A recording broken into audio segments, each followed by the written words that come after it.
Despite not being my favorite X title, Mega Man X4 is still one of my favorite games of all time. It has just about all the hallmarks of the X series, made Zero fully playable for double the fun, was the first time they put a heavy focus on story, and, above all, is just a blast to play. If I ever have a few hours to kill, I can knock out a run and consider it time well spent. It's a finely crafted experience, yet it falls just short of the perfection of the original X. Been wanting to talk about this one for a while, so I'm Wes, the Explosion, and this is what I think about Mega Man X4. Let's start with the titular character, X. Like in the past, he starts with a dash and charge shot, but has 4 capsules he can find to upgrade his armor. The leg parts let him air dash, like normal, but you can also hover a bit instead. While I hardly ever bother with the second option, I am glad to have it, just in case. The chest part reduces damage and gives him a Giga attack, which he refills by taking damage. This time it's the Nova Strike, which causes X to shoot through the air to deal a ton of damage to whatever he shoots through. He's invincible during his dash, but can take damage as soon as it ends, so you have to mind where you'll end up. The head parts give you infinite ammo for X's special weapons, only charge specials decreasing your meter. Normally, the helmet seems thrown in as an afterthought, some random function assigned that you either won't use much at all, or its only purpose being to get other upgrades, like some sort of wearable key. Here though, it's actually super useful. This lets you be a bit more cavalier with your other weapons, and since you don't have to worry about running out, you can experiment with them a bit more. Heck, you could even pick a move you like and decide that you're going to use that in place of your buster for the rest of the game. And hey, no more going up against the boss, running out of their weakness, and then fretting over whether you can even beat them without the extra advantage. This may be just the best head parts in the entire series, though I do have a lot of fondness for the destructive headbutt from X8. For arm parts, you have 2 options, which you pick from 2 capsules in the same room. One lets you store charge shots, letting you go nuts when you need to. The other's charge shots leave behind an orb of energy on contact, which deals extra damage over time. The latter is often considered the better of the 2 and my weapon of choice. If you pick one and change your mind later, you can go back to swap it out, but there is a catch. This is the hardest upgrade to reach in the game by far. I'm not sure if this was an oversight or just a cruel decision made by the developers. The most optimistic view would be that they wanted the player to pick what sounded good to them and then stick with their choice. Rather than swap back and forth willy-nilly, most would probably just use subsequent playthroughs to experiment. Just a guess though, and I'm being pretty generous with how much of the benefit of the doubt I'm giving them here. And both arm parts, of course, let X charge his specials, which is where I had my first minor complaint. The weapons themselves aren't too bad. While many of them are just straightforward attacks, they cover different direction and angles, a few can be used to block, and the lightning web even gives you some extra options for moving around in the air. When it comes to the powered up versions though, the majority of them are just the same thing, but bigger. The most creative they get is with the Soul Body, giving you a doppelganger to move around, but only on the screen you're on and for too short a time to be worth it. If it weren't for the Hunter Medal you get for using them all, I probably wouldn't have bothered with any of them. This game's secret is the Ultimate Armor, which has all the functions of the 4th armor, but with the added benefit of unlimited use of the Nova Strike. This returns in subsequent games, largely functioning the same with maybe a few tweaks here and there. The 4th armor is really good, considered the best by many, and that it's used as the template for what's literally called the Ultimate Armor kind of adds weight to both this and the Buster with the Lingering Energy Balls being the better choice this round. To get it, you enter a code on the player select screen at the top of a run, and then, by finding a light capsule, any will do, but the one in Web Spider's stage is the easiest to get, you get the whole darn set. I'm not the biggest fan of this. In the past, you got the secret abilities late game, by finding everything else and then locating a secret capsule in an oddball spot. You had to really earn it, as well as do a bit of homework, but here, you just kinda punch in some buttons and get it with minimal work. Of course, this is a preference and not necessarily a bad thing. Some people like cheat codes. Heck, in some cases, I've been a fan myself. It gives it to you early, so you get more use out of it. And it can make the game more accessible for newbies. I won't count it against the game, though I do wish that there was maybe a more traditional way to pick up the suit as well. Zero, on the other hand, is all about close combat. He starts out pretty basic, just a dash and slash, but the more bosses you beat, the more you can do. And I know what you're thinking, of course he does, that's how these games always work. You beat a boss, you get a special weapon, but here it works a bit differently for Zero. Each power he gets is incorporated directly into his standard moveset. No need to swap to it and watch your ammo count. Beat Jet Stingray, get an air dash. Beat Magma Dragoon, and get a flaming upward strike. Beat Split Mushroom and get not only a double jump, but also an aerial spin attack. That one is easily my favorite. Cyber Peacock grants the only move that's not only ranged, but also has limited uses, his Giga attack, which, like X, gets refilled as you take damage. The feeling of progression is strong here. You start out with basically nothing, but each boss you defeat makes Zero significantly stronger, giving him so many attack and movement options that he becomes a force of nature. It's a lot to take in and can also be dizzying to watch him go in the hands of a skilled player. He also gets a secret you can obtain with a cheat code, Black Zero. According to everything I read online though, this is purely aesthetic, swapping out his red hues for black. While it's a little weird that it doesn't give him early access to abilities and unlimited Giga uses like X, or a general boost to his power like in later games, I can see the developers not wanting to give Zero something that would essentially turn a run into easy mode, and hey, the palette swap doesn't look bad, so it's not nothing. All of this certainly begs the question, who's better, X or Zero? And that's a bit of a tricky one to answer. X is sure to be more familiar to those who have played previous games, and his hold a button, then release when an enemy's in front of you brand of offense is certainly more straightforward. He also has the fourth armor parts as extra power-ups to make him stronger. You can swap to the moves he gets, making them easier to just use, and more of the bosses have visual cues for him, letting you know that you're using the right weapon. Zero, on the other hand, has all the moves he gains built directly into him, just an input away, has a lot more movement options, especially in the air, tends to have a higher damage output, and doesn't need to go out of his way to find the light capsules. Laid out like that, you might be able to see where I'm going with this. X is easier to pick up and get good enough with to beat the game. His moveset is much simpler, and getting him to do what you want typically involves either picking up basic functions like air dashing, or selecting the right weapon. He's very easy to learn, but most people will probably plateau with him pretty quickly. Zero, on the other hand, is much trickier to learn. He has a lot more inputs, which can be a bit intimidating. He needs to work a lot harder just to unlock all his functionality, and most significantly, he needs to get a lot closer to deal damage, opening him up to reprisal. To flip that on its head though, he also moves a lot better and deals more damage, so that when you get him down, you can rip through most enemies. And since he's a lot more technical of a character, there's a higher ceiling for how good you can get with him. Even when you manage to beat the game, if you can continue to do runs, you'll probably still be fine-tuning your skills for a while to come. To sum it up, I wouldn't call either better. Short term, X is the optimal choice since there's less of a barrier of entry for how he plays. In the long run though, Zero's gameplay is a bit deeper, a bit stronger, and it's very fulfilling to pick up the ins and outs of how he works. And while I definitely have a preference at this point, both control well enough and are fun enough to play that if I were to do back-to-back runs, I definitely want to swap back and forth rather than just latch onto one. I complain about how, in some of the later games, they give you a few characters you can play with, but there's such an obvious optimal pick that it kind of feels like an illusion of choice. But here, they did a fantastic job of balancing the two that I think most people will want to play both. Other than the armor parts exclusive to X, both him and Zero get all the same basic power-ups. Each regular stage has a heart tank, for a total of 8, that extend your health bar. This time they changed things up a little bit though, in a trend that would carry forward, swapping from 4 sub-tanks to 2, replacing the other 2 with a weapon tank and EX tank. I personally prefer the old way of doing things, but you could compensate a lot with 4 sub-tanks. Each one is refillable, you tossing any extra health you come across in there to save for later. This gave you a lot of room for error, which is great, especially when you're learning the ropes, but 4 full health refills were a little generous.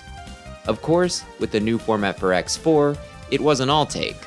In the past, you could only squirrel away health while you were already at full, but here it's a bit more generous, putting some back even when you're not at the top of your game. That said, they do seem to take longer to fill this time, so give and take once again. The weapon tank does the same thing, but with weapon energy, letting you refill ammo when you run out. It makes sense that they put it in, and it can certainly come in handy, but this was a weird entry to decide to introduce it. After all, this is the game where X can get nigh infinite ammo, and Zero only has one attack that takes any, which he barely uses. One title earlier or one later would have made it fit in a lot better. Then there's the EX tank, which, after a game over, will start you with an extra 2 lives, boosting the number of tries you have from 3 to 5. It's another odd one. It's the exact sort of upgrade that would be great for new players, give them a bit more wiggle room with how many times they can mess up. However, getting it requires looking in an odd spot and making a kind of tricky series of jumps, and if you're using X, being familiar with the extra functions of the lightning web. It's a good upgrade, it just seems like it's only available to the sort of player who probably doesn't need it as much. Consider the tanks a half complaint on my part. While the change does make sense and they are a logical switch, given when they're introduced and how you get them, it does feel like a bit of a misstep. For just a general note on difficulty, it's a Mega Man game. It doesn't go super hard, like X3 and whatever that mess X6 was supposed to be. Veterans should find it pleasantly challenging, but can probably beat it consistently with just a bit of trial and error. Newcomers will probably consider it pretty darn hard. You know how it goes. The levels are designed with both characters in mind, and all the upgrades are placed in spots that either require skill or intuitive thinking to locate.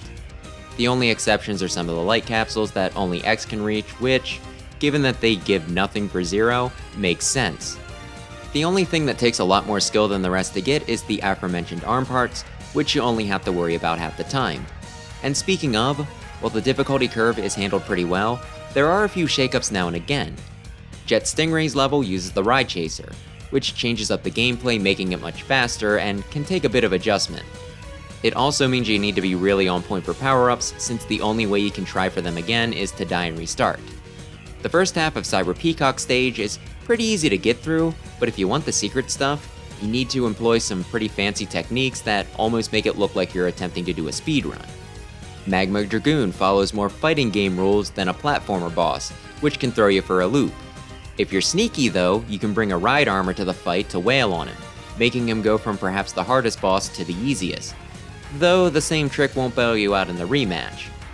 The General is very big, but his weak spot is very small. Sigma has 3 stages to his fight this time, the last one having 3 forms he rotates through, which can seem pretty overwhelming at first. All of them have patterns though, and if you learn them, beating him actually isn't too bad. I think the game's balanced beautifully, and since when they do mess with the difficulty, it's to do something interesting with it, I can't complain. The levels are also a bit longer this time, but with more checkpoints. There's even a big one in the middle of a stage, marked by the game pausing to load in the rest of the level. You'll keep spawning in here, even after game overs, as long as you don't go to the stage select. I think the game looks great. The graphical style they chose aged well, it definitely being a product of its time, but I can't imagine many people calling it ugly. The character designs play a part in this, which are also well done. The 4th armor is cool, Zero is always awesome. All the bosses look threatening, Iris is cute, both Colonel and General look stoic and imposing, and Sigma's appearance this time around is probably his second most iconic, after his original form. The music this time around is a bit interesting. Normally with Mega Man, the songs seem more rock-inspired, meant to get you hyped and jazzed up. Here though, a lot of the tracks are still good, just a bit weightier. Magma Dragoons feels oppressive. The Spaceport feels anxious. Jet Stingrays is fast. Split Mushrooms feels depressing. And Storm Owls is just epic. It feels like they tried to do something different with this one, and that makes the OST stand out, even among the Mega Man titles. In other words, I really like it. Okay, I have a lot to say about the story for this one. So much so that I might do a separate video on it. Because of this, I'm gonna kinda just shotgun through some of the main points. This seems like the first time they really put a focus on story. While I wouldn't say it was absent from previous games, it typically boiled down to Sigma trying to wipe out humanity, so stop him or something. X4 throws in a lot more complex themes and heavier concepts. Or at least it tries to. The gist is, Sigma uses a mole in the Maverick Hunters to cause a terrorist attack that kills thousands, if not millions, of people, and another organization of hunters called Repliforce, takes the blame, sparking a war. They declare independence and start creating a weapon to defend their new nation, raising the question for players whether they're actually Mavericks, or if they just have a different ideology and are being labeled as such to justify their persecution. Which is great, narratively. Or at least it would be if not for a few details. First off, in the opening scene, General meets with Sigma, and while he doesn't agree to work with him, it still raises some eyebrows. Second, the whole conflict comes about due to foolish pride. When Sky Lagoon falls, X or Zero are on the scene depending on which playthrough you're doing, and they also discover Repliforce in the area, brandishing weapons. Neither character accuses them of anything, they're very reasonable and just ask them to come in for questioning so that they can clear things up, and the other side refuses, calling the request an insult. When the war is a conscious choice on Repliforce's part, it's hard to feel sympathy for them. In addition to that, a few of the members you fight as bosses are described as being bad people if you check their profiles, specifically Stingray and Walrus. It's like the writers can't make up their minds, on one hand telling you that Repliforce aren't bad people, just having different values and beliefs, and on the other, not wanting you to feel too bad about killing them and painting several of the members as bad people. Pick a lane, folks. It gets even worse when you go through specifically Zero's story with the inclusion of Iris. Already did a whole video on her, so you don't have to wait for the long explanation, but the short one is, they throw her in as a companion for Zero, imply you might be in love or something, and then kill her off by Zero's own hand. I get that the games are short, a lot of players being able to knock them out in just a few hours, so not a lot of time for you to spin an epic yarn, but Iris's tale still feels too rushed and cheap for the payoff the creators seem to be expecting. And don't get me wrong, I love both Iris and the story, I wouldn't have so much to say about them if I didn't, I just know it could have been so much better. But hey, maybe I'm asking for just way too much here. And if we're talking about the story, we can't do so without discussing the anime cutscenes, and the, other thing. Oh boy. You can definitely tell when this game was made just by the animation alone. As someone who had the majority of their childhood take place in the 90s, I find the animation incredibly charming.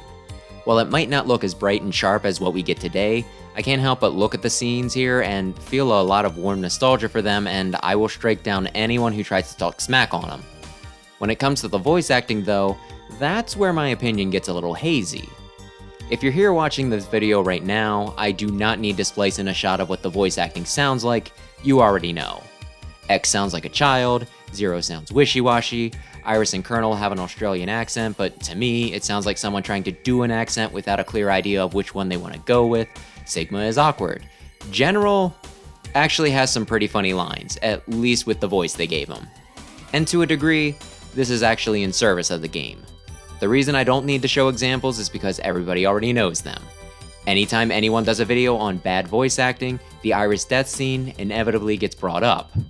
The big reason so many people know about X4 is because of the so bad it's good voice acting, so in the long run, it was probably better for the title, and yet, I can't help but be a little upset about it. While it went about it a bit clumsily, the story was supposed to be more serious and somber, but the dub turned it into a meme. I've watched a few of the Japanese scenes and I'd say the voice acting is pretty decent, so I know it didn't have to go this way. I don't even know why it happened. Was Capcom America too cheap? Was the dubbing industry too new so that they didn't have as many seasoned voice actors, at least on the anime side of things? Or did they just think that no one was going to care about this silly little children's game from Japan and what it sounded like? But still, this was probably for the best, and it was funny, so should I be upset or not? Guess I'll just be satisfied with what we got for now, and hope that when Capcom realizes that Mega Man makes money, we get a remake at some point, complete with competent voice acting. I could talk about X4 for a while, but to reiterate, I really love this one. That wasn't always the case though.